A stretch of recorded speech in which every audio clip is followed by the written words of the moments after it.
Hey guys, what's happening? Thanks for tuning in and watching, coming back. I appreciate it. Hope your day's going great.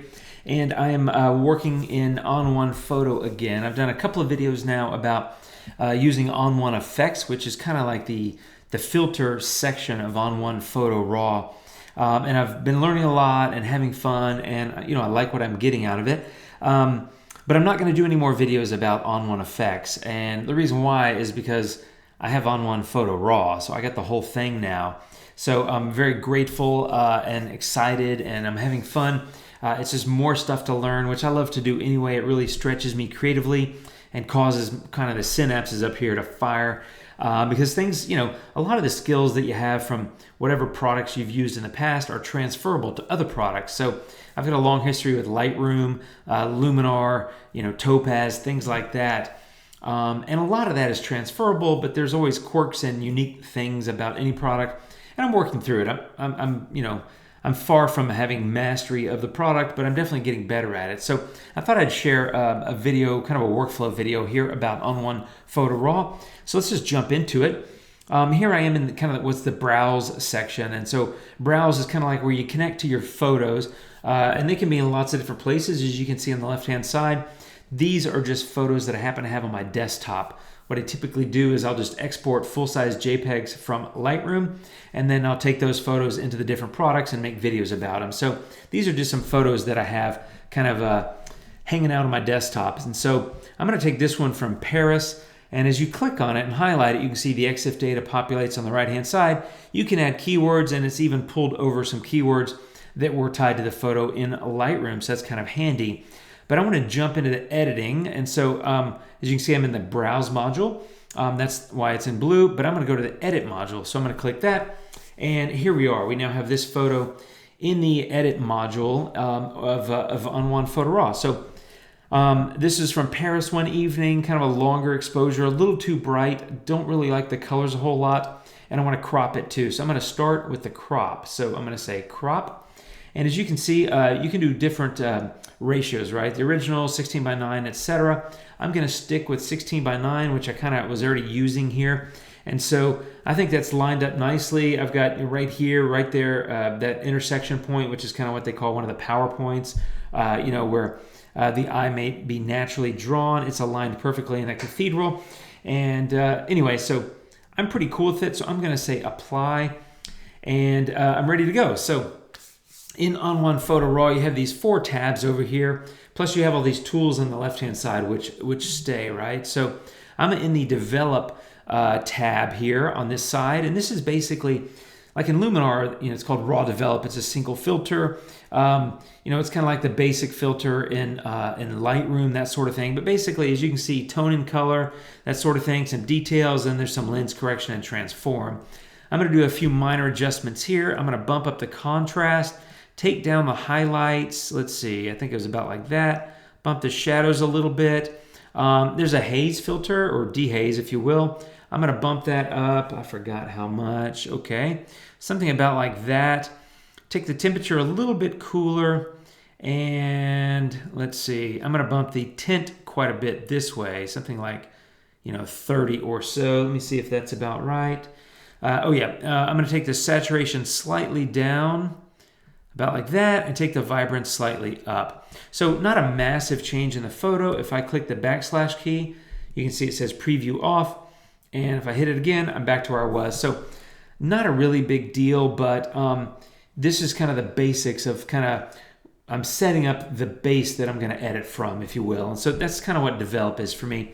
The next thing I like to do is go over to the Effects tab. And so click on that, and you can add filters individually, but you can also open this menu over here on the left-hand side and choose some presets. And so these are all the different presets. I've got a couple from Henry Hudson and Matt. I'm pretty sure that's Matt K. Anyway, both great photographers, but I'm going to go in the color grading and get this same cool landscape preset that I've used in the other videos, simply because it works really well for me in this kind of photo. So that's the current state. There's the before, after just the Develop filter or Develop tab. And now with this preset applied, I'm there. So it's already looking a whole lot better. And that's one of the things I like about presets. I never really consider them a one-click and done kind of thing. I think of them as a starting point. but they can help you make progress quickly, right? And I think that's important. So that's what the preset. I still actually want to add a couple of filters to it. So I'm going to say add filter. And I'm going to start with this sunshine. And again, I got to look at my notes.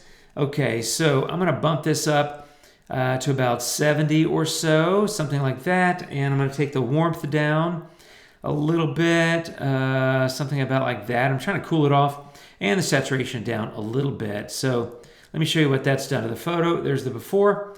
There's the after. I'm going to go back to this tone enhancer and pull the highlights down because it's looking a little bit too bright that way. And I'm going to pull down the exposure a tad as well. So there we go. So there's sunshine before and after. So I think the photo's looking pretty good, but I'm not done. I'm going to go add split toning. So once again, click on add filter and click on split toning. This gives you the ability to separate a color for the highlights from a color for the shadows. In other words, choose one for each and then apply it to the extent that you want. So in this case, I'm just working on the highlights. And again, I'm just cooling things off. So I'm going into kind of the blue range, which is like 239, and my amount is going to be about 50. So let me show you the before and the after. So if you can tell, and I kind of mentioned this, I like the orange in the buildings, but this green on the sidewalk, I don't really like at all. It's coming from those lamps. And so that's one of the reasons I'm working on highlights here, because it's a little bit brighter part of the photo. So once again, you can see I kind of changed it from a greenish to a bluish, although I'm not done. I mean, it looks better, but I'm just not done yet. So personal opinion, of course. You might very much like that green color, and that's cool if you do. I like green if I'm like in a forest. I don't really want green all over my streets in a cityscape. I prefer blue. So that's how that works for me. Okay, that's that. And now I'm going to go into local adjustment. And all I'm going to do here is take the exposure down a little bit. And it defaults at -1. I don't really want to do that. I'm going to go about -0.4. And I'm going to take the tint to the right, a pretty significant amount. And you're probably wondering, hey, Jim, you moved sliders and nothing happened to the photo.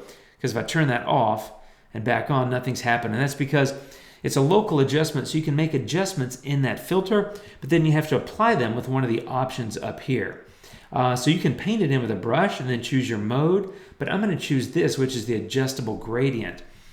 And this is where I want to pause and say thanks to the community and specifically to a gentleman named Mark. One of the things I wasn't aware of is I hadn't really spent any time on this. When you click on that gradient, you have these presets that allow you to drop it in just to cover the top or just to cover the bottom, or apply it as a vignette or just the left or the right. And I hadn't gotten in and experimented with these, so thank you for that tip. And that's one of the things I love about this community is people will share their ideas and tips and tricks. It's things I never thought of. I mean, I don't pretend to know all this, especially with this product. I'm fairly new to it, so I'm still learning. So I appreciate that very much. And I encourage you guys to leave tips and tricks for everybody, because anyone that's watching these videos, I hope that you can learn things from me, but I also hope that broader community can contribute things, because, you know, collectively we all know a lot, right? So it's one of the things I love about this. So just wanted to say thank you for that. So one thing that's kind of confusing about this, of course, is if you say linear top, if you look at it, there's an icon. And if you remember, black conceals and white reveals. So linear top is actually concealed at the top and revealed at the bottom. So that's the one I want. Versus linear bottom, if you look at the icon next to it, you can see the whites at the top, which means the mask will show at the top and it'll be hidden at the bottom. I don't want linear bottom, even though I'm applying it to the bottom. So in this case, I want linear top, and then I just want to drop that gradient right there in about the center. And you can see it's masked out the top and masked this adjustment that I made into the bottom. So it's a little counterintuitive, a little confusing. But now that you have the mask applied, you can continue to make other adjustments here. So I think I'm actually going to bump that exposure up a little bit. I don't want to, oops, not that much. I don't want it quite that dark. Something about like that looks good. And I think I'm good with the temperature. So let me show you the before and the after. I think we're getting there. In fact, I'm just about finished with the photo. The only other thing I did is I went back to effects, and I'm going to add one more adjustment, which is a vignette. And you know, they've got a number of presets here, and you can customize this thing all you want. I really like this big softy. You just stick it on there, and actually might brighten it just a tiny bit, make it even softier, if that's a word. But just a gentle vignette. There's the before, and especially I think the vignette works here because this light is casting a lot of light on these edges and the lights on the buildings, and it's a little bit distracting, I think, from kind of what I'm looking at, which is, to me, I'm kind of looking down the street, following that line in the pavement, which is here, and kind of looking at this building and this cathedral over here, which is Sainte-Chapelle, I think it's pronounced. Beautiful stained glass. Anyway, so that's how I would edit that photo in On1 Photo Raw. So one more time, there's the before and there's the after. Subtle in terms of the colors and the saturation, but a massive shift in terms of the light and the color hues, if you will. In other words, I didn't add a whole lot of other color or completely overhaul the color in the image, but I got it away from those strong greens, right? Kind of that washed out, faded green look, and I made it to me what looks more like a nighttime shot in a city with pockets of light falling, better contrast, darkness, kind of where you expect to see the darkness, and I got rid of the green, which I didn't really like. So that's my workflow for that one, my friends. I hope you like it. I'm going to come back and continue using On1 Photo Raw. I'm having fun with it and I'm learning, and I appreciate you watching. We've got more videos coming soon on Topaz and Luminar and things like that. So keep watching, tuning in, like, subscribe, share, tell your friends, all that stuff. And I appreciate it, my friends. Thank you for watching. Have a great day. Take care. I'll see you soon, and adios.